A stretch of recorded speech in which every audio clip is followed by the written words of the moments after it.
Hey everybody, welcome back to Mixing Music Analog and mixingmusicanalog.com, and here on my YouTube channel. And this time out, we are going back up to New York for part 2 of David S.J.'s PATCHBAY 101 series.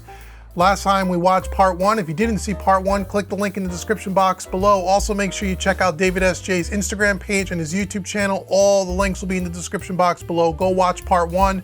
Now we're ready for part 2 to go back to Dave's home studio and to check out his particular setup, how he has his PATCHBAY wired and all of that stuff. He'll get behind the desk, you'll see all the cables. It gets real down and dirty, exactly what you guys wanted to see. Make sure you like, share, subscribe this video with others. Also, if you want to learn about my mixing and mastering services, go to mixingmusicanalog.com. Check out what I have going on over there. So now, without further ado, let's head back to New York and back to David S.J.'s home studio, and let's watch part 2 of our PATCHBAY video series. So I thought I would finish this video up by taking you someplace I've never let anybody see before, and go back in behind my rack in my studio and let you see under the desk and what a much more complicated and complex setup looks like. Okay, so this is the left rack under my desk where the PATCHBAYs live. I've got it turned 90 degrees. I don't want to pull it out too far because I don't want to start pulling cables loose. It is pretty tight under here, okay? So just to let you know what I have to work with under here, these cables here, and then there's a couple more back there too. These cables right here, these are the drops from the desks, from the desk hardware, all the compressors and the fusion and stuff up in the desk. That's all of these here. And then this bundle down here, this is the stuff that all comes from the rack on the right where my preamps live, and then my Lexicon MX300 and my line 6 delay. Those all come in on those cables right there. And then there's also, stuff that's patched in from other places and inside the rack itself, okay? So just to start at the top really quick, that way back in there, that's the power supply. Then this is the Focusrite Claret 8 Pre. And then, let's see if I can even see up underneath here. I don't even remember what some of this stuff is. This is my DBX 286S channel strip. This is the 500 rack, and then underneath there are, the Aphex and the DBX 160A. And all the way down there in the bottom, all the way back there, are the 3 PATCHBAYs, okay? PATCHBAY, it's gonna be very hard to see, I'm sorry. But PATCHBAY, actually let me try it this way, okay. Maybe you can see that? Let me make an adjustment here. Sorry guys, this is really, really tight down here, okay? So let me do that. All right, so there's 3 PATCHBAYs under there. All right, and the top PATCHBAY is basically just the input and outputs from the Focusrite. All right, let me back this up a little bit so the light shows in there. And let me turn the light up a little bit brighter. Let me turn that light up a little brighter. Okay. All right, so the top PATCHBAY is just the input and outputs from the Focusrite Claret. And I also have them going into the center of the PATCHBAY to shorten the cable runs from side to side. All right. Now the idea for me is that I do actually have on back order right now a Octopre, a Scarlett Octopre to use for more I/O. It's going to give me 8 more channels of I/O, which is going to give me 14 channels of input and output from the interface to the hardware, which is going to be a much better expansion for me, okay? And then the second PATCHBAY is all of the drops over here, all of the drops from the hardware up on the desk, and then over here on the right, this is the 500 rack itself. I split those up. I put the 500 rack here, and then the rack on the bottom is some of the other hardware in this rack, and all the hardware that came across from the other one are all plugged into the bottom, under the bottom PATCHBAY, okay?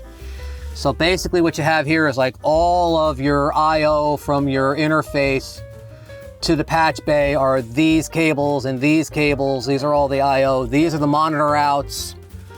There's another cable here. This is to my headphone setup. This, of course, is the data cable, the most important cable in the whole thing, okay? And so then again, like I said, this is my 286S. All this has is a microphone input from the desk and then an output to channel 1 of the top patch bay, because that goes back up into the front of the Focusrite, channel 1 of the Focusrite input on the front. So I just use a 3-foot jumper cable on the front to go from the patch bay to that, instead of having it hardwired in case I want to move it around or anything, okay? Then the 500 rack has 2 snakes right here, okay? 2 snakes right here, and they run down onto the patch bay channels 1 through 8, and then channels 9 and 10 are using these 2 cables here, so that to keep that pretty clean, and then so on. And then down on the bottom, like I said, you can see that is the 500 rack, and then underneath it there's a couple of snakes here. These are coming over from the hardware stack over here that the Lexicon and the Line 6 are plugged into, and then I have 4 more channels available for future expansion. And of course, you know, me being me and us being us, there will be future expansion. This drawer can come out, and I got 3 more spaces.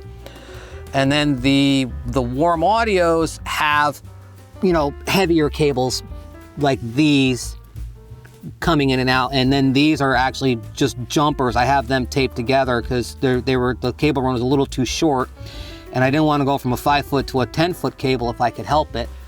And this power cable is carrying a lot of the weight of these cables right now, so that's probably not healthy, but when I turn it back around, that'll go away.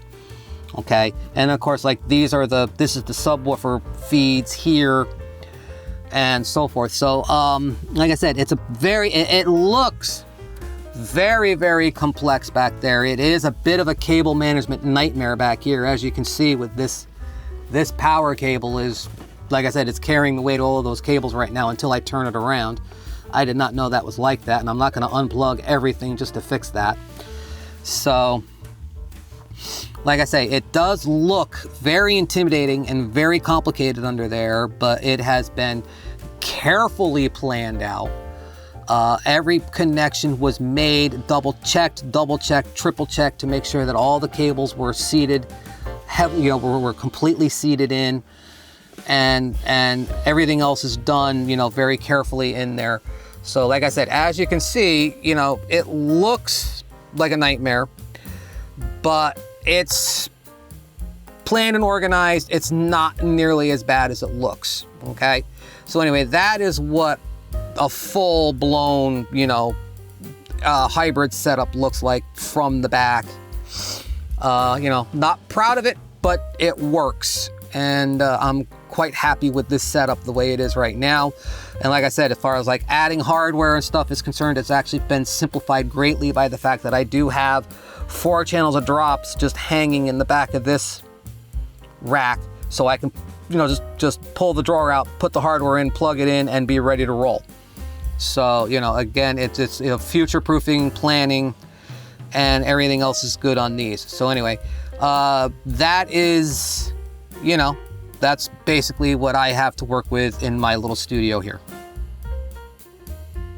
All right, so we just came around the front real quick, and just to let you see how I have it all laid out on the front and how I have it all labeled up.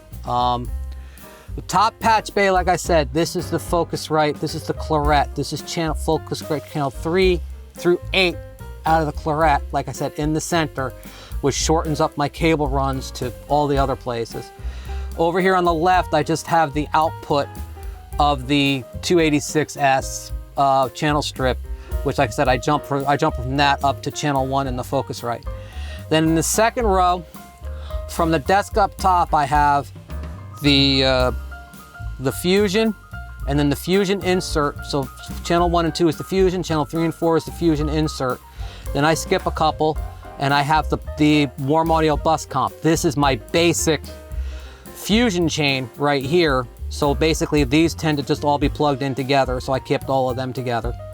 Then I have my the Black Lion B172A compressor from the desk, and the ART VLA2 from the desk are these 4 right here.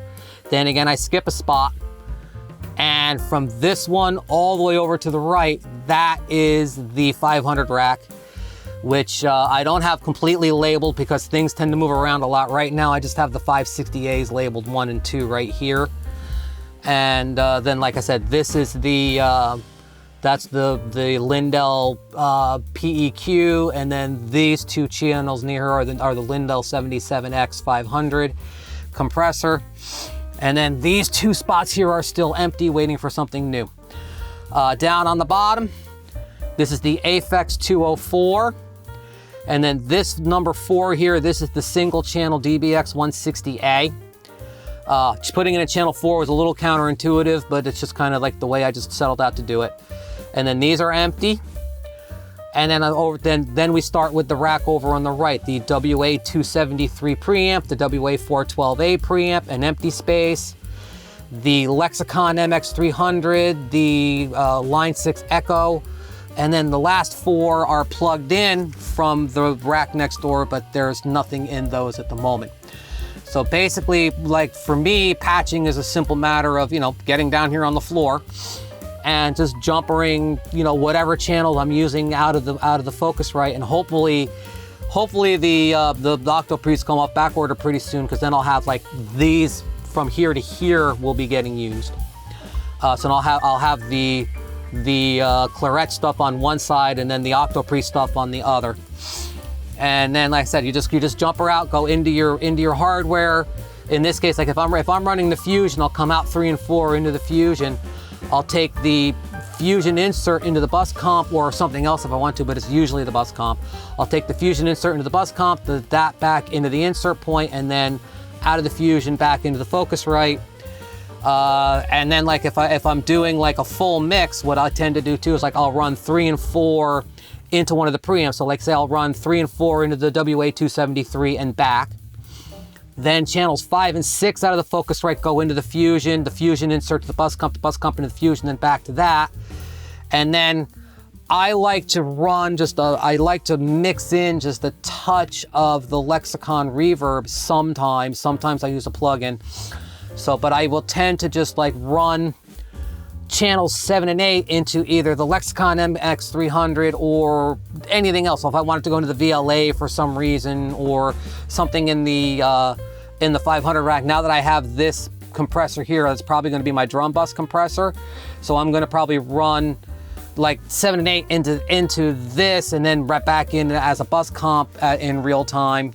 Or you can use the DBXs or anything else. So like I said, when I'm doing a mix, this is a jungle of stuff, you know, but again, it's like it's all about pre-planning, having it ready to go, and the way you want it to have it all set up. So you know, as I always end these videos, I hope you guys learned something from this. I hope this was helpful. I hope this wasn't too confusing. If you have any questions, of course, please put them in the comments down below. And we do, as always, appreciate all the support from you guys. This is a small community, but this is a great community. We've got a lot of really good people here, and it's been a lot of fun to get to know some of you guys. And we really do appreciate you watching and commenting and whatever support you give the channel. We love you guys for it, and we thank you. So until the next time I talk to you guys take care. We'll see you. Peace out.